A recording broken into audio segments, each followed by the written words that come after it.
What the world needs is fewer politicians and more statesmen. This is the CitizenLink Report. Hi, I'm Kim Trobey. Well, many Christians seek public office, but they find it hard to hold on to their beliefs once they get elected. That's why CitizenLink is launching the Statesmen Academy. What we will do is identify, train, and disciple people who want to serve in public office, but they also want to stand on principle once they get there. I had the chance to talk to Jeff Laszloffy. Jeff is the president of the Montana Family Foundation. It's one of CitizenLink's nearly 40 state-based family policy groups. But Jeff was also in the Montana House of Representatives from 2000 to 2004, and he was successful at holding on to his beliefs while holding public office. You know, it was at times the most rewarding and at times the most frustrating part of my life. In politics, you don't get everything that you want, and so you run for office trying to make a difference, and hopefully when you leave office, you look back on your career and realize that you made differences in significant places, even though you didn't always get everything that you wanted.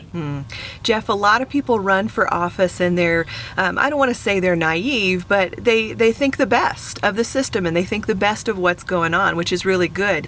However, they find it more difficult to hold on to those beliefs once they're elected. How was it for you? Did you have trouble keeping your principles? You know, there's how the legislative process works on paper, and then there's how it works in reality. And those that are able to find the balance between being a politician and being a statesman, I think are going to be the ones that succeed in the end. The politicians are the ones that are in it for the short term, and the statesmen are in it for the long term and really want to make a difference.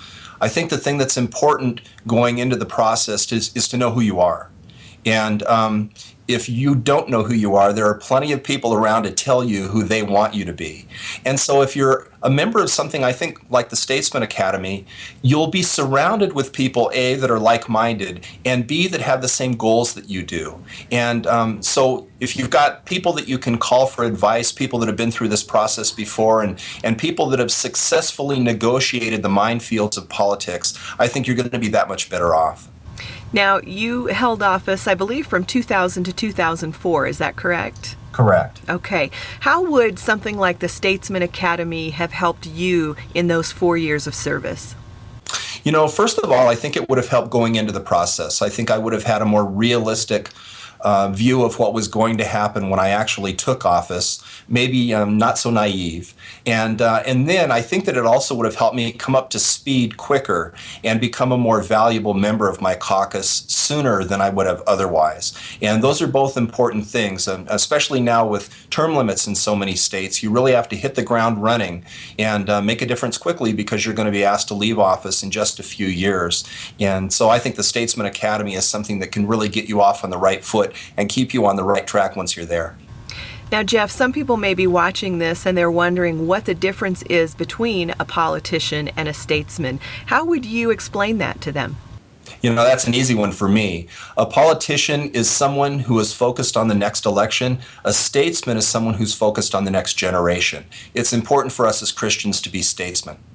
Now, we had such great outcomes on Tuesday night during the election for family values across the country. Do you think that's indicative of what people are looking for when they're looking to elect someone who's more of a statesman? Well, I do. I think that people really and truly are looking for somebody that's going to be honest with them going in.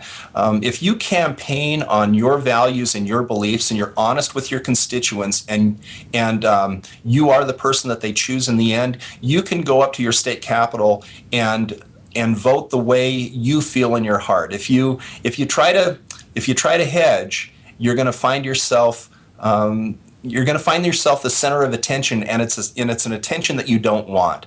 Those that are solid liberals and solid conservatives are not browbeat by lobbyists. But if you're somebody that always wants to walk that middle ground and be wishy-washy, you're going to be hit by every lobbyist on every vote, and it would just become exhausting. So I think that it's important to let everybody in the process know who you are going into it, and life will be much more fun as a result of that. All right. Jeff Laszloffy is with Montana Family Foundation. Thanks so much for your time. Kim, it's always a pleasure. Our thanks to Jeff Laszloffy and the Montana Family Foundation. To find out more about the Statesman Academy, just go to CitizenLink.com. We love to know what you're thinking. You can always contact us at mail@citizenlink.com. Please continue to pray for our nation and our elected officials. And while you're at it, pray for our state family policy councils and their leadership. And remember, stand tall and be heard.